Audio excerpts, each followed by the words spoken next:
Supply chain management can be defined as the management of upstream and downstream relationships with suppliers, distributors and customers to achieve greater customer value added at less cost. So a big barometer on anything you spend in the supply chain, anything you actually spend on anything in your business that you could possibly argue, is how is this going to improve a relationship?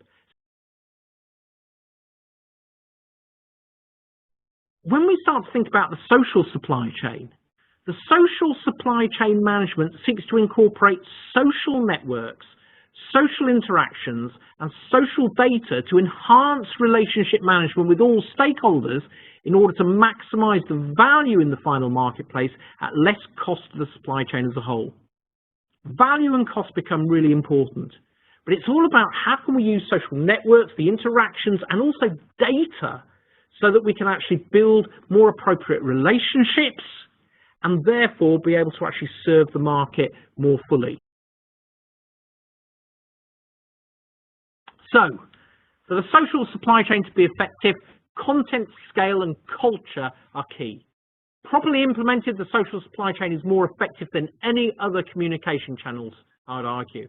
The social supply chain is many-to-many communication. It transcends the traditional vertical approach, the I-shaped approach in businesses. It starts to encourage the T-shaped approach. The social supply chain is public. There's no place to hide, so when you're actually doing the planning, everybody have transparency of what's going on, which is very powerful. And social supply chain communication is two-way, not just one way.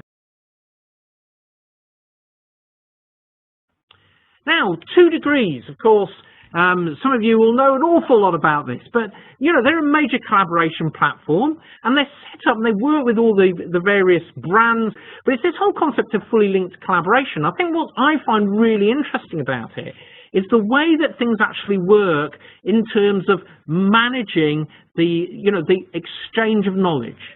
So for example, this is just a snapshot of a number of organisations and the interactions between individuals within those organisations. So you probably think this looks very familiar to the LinkedIn network I showed you before. But what this is enabling is the exchange of knowledge between individuals. Let's think about some of the benefits which have just been achieved in this particular network. 34 million in operational cost savings from 42 companies. And this is the stuff where people are happy to admit it. But actually the total estimated savings are over 100 million. There is investment going into that supply chain of 16 million, and people are sharing ideas and recognizing, you've got a particular issue, say, we're doing this in the supply chain, we're wanting to invest in, I don't know, it could be LED lighting, for example. Anybody got any experience of this? What people are able to do is to take ideas and from other parts of the supply chain, innovate and bring things together.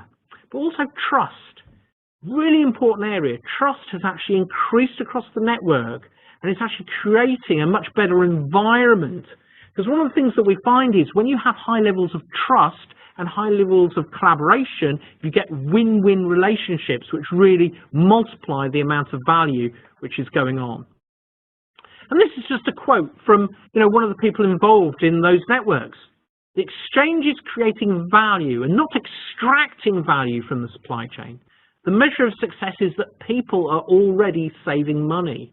So when we start actually doing this, we're finding that it's not values being created and costs are going down. So back to my definition, supply chain management is all about the management of relationships which enable the creation of value, but also the reduction of cost for the supply chain as a whole.